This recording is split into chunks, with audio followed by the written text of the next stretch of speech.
약순물 함부로 마셨다간 큰일 납니다. 아침에 약수물을 잘못 먹으셨는지. 종일 복통을 동반한 장염 증상과 함께 주체하기 힘든 초능력이 생길 수도 있으니까요. 술을 마시려면 곱게 마셔야지. 이게 뭐야 이게?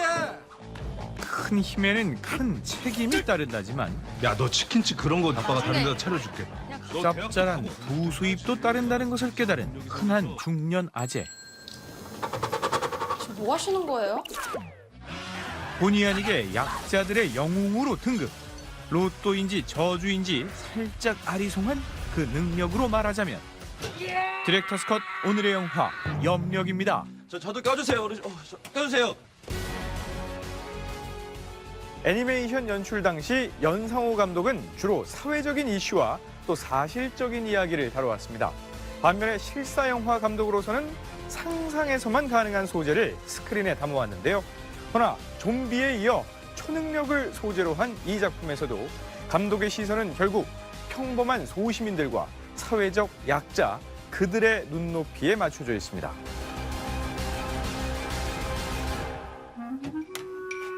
아직 본인의 몸에 무슨 일이 일어난 건지 통 모르는 은행경비원 신석헌 씨. 그저 복통이 가신 것만도 다행일 따름이었는데 이젠 정말 술을 끊던가 해야지 하던 그때 여보세요? 저 룸이에요. 엄마가 돌아가셔서 알고는 계셔야 할 것 같아서요. 가족을 떠난 지도 어느덧 10년. 어쨌든 뭐 아빠니까. 몰라보게 장성한 딸 루미는 죽은 엄마와 함께 치킨집을 하며 생계를 꾸려왔다고 하고 저 혹시 루미 씨 아버님 되시나요? 네.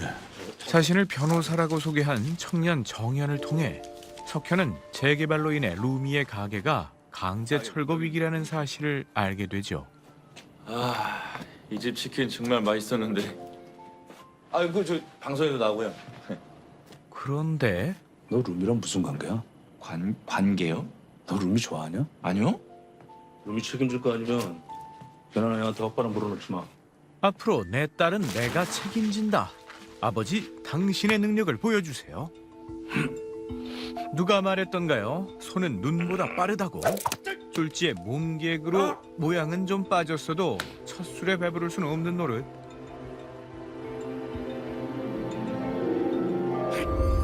그리고 마침내 처음엔 취중에 헛것을 봤나 했건만 이젠 쳐다보기만 해도 일용 잡화 및 재활용 쓰레기들이 둥둥 떠오르는 이 장면에서 첫 번째 디렉터스 컷이 시작됩니다.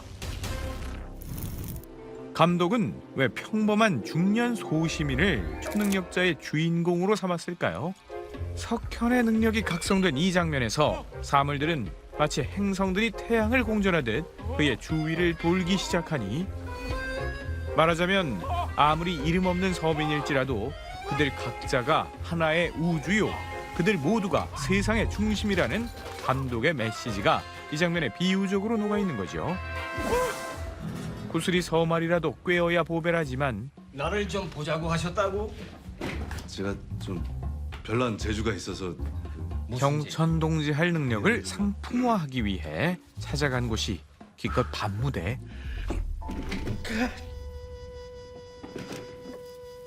이게 그 일종의 마술 같은 건데요. 이거 어떻게 하는 거예요? 이 마술 같은 게 원래 방법이 그 영업 비밀이잖아요. 이제. 이로써 고정 수입원도 확보했겠다. 너 언제까지 여기 있을래? 어? 아빠가 돈 좀 벌 수 있을 것 같아. 아니, 이게 자 봐봐. 아빠 노릇 좀 해보겠다며 그새 갈고 닦은 신기술을 독점 공개하는데 루미 눈엔 이게 웬 불난집의 부채질인지. 그만해요 좀. 초능력이 생기면 뭐 하나요? 고개 숙인 가장 신세는 끝내 못 면하던 그때 이곳 시장을 풍비박산으로 만든 철거 용역들이 불시의 기습. 애들 잘 튼다. 오늘은 사람들마저 길거리로 내몰겠다는 기세인데요. 불의를 보면 꾹 참는다는 신조로 살아온 은행경비원 신석헌 씨. 어라? 이게 아닌데 깨달은 순간 이미 늦었습니다. 그에게 방어는 최선의 공격일 뿐 본의 아니게 용역들의 집중 타깃이 된 그때부터 힘이란 것이 폭발하고 말죠. 그간 남의 눈에 피눈물 나게 했던 철거 반원들이 추풍낙엽처럼 철거당하고 보다 못해 용역계의 에이스 등판. 힘 대 힘으로 시작된 대결은 어느새 댄스 배틀의 경지로 승화되는 와중 왠지 아빠 얼굴이 달리 보이는 건 착각이 아니었습니다. 하루아침에 용된 석헌이 용 쓰는 사이 뒤늦게 경찰 출동으로 상황 종료. 헌데 이사장님 증거 있으면 내놔봐요. 여태 가해자였던 자들이 얼굴 두껍게도 피해자 행세하는 이 장면에서 스탑! 그렇지! 두 번째 디렉터스 컷이 시작됩니다.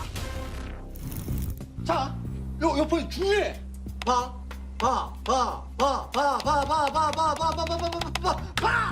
화면은 분명 진실을 담고 있지만 그 진실이 전달되지 않는 우스꽝스러운 상황. 여기서 동영상은 언론과 미디어를 상징하는데요. 이게 설명하기가 힘든 거구나. 하여 이 장면은 주로 강자의 편에서 왔던 언론 비판과 더불어 진실을 전하지 못하는 미디어의 한계에 대해 감독의 냉소적인 시선까지 담아내고 있지요. 영웅이 되고 보니 기분이 썩 괜찮습니다. 이제 루비 아버지만 있으면은 걱정할 거 없는 거 아니에요? 무엇보다 딸의 호감도가 플러스로 상승했으니까요. 이제 철거반의 대반격에 대비 차벽사 티를 돕는 석헌. 나날이 강해지는 그의 능력에는 사실 치명적인 약점이 있었는데 중년 신사로서 갖춰야 할 기본적인 품위는 물론이요, 외모도 포기해야 한다는 것.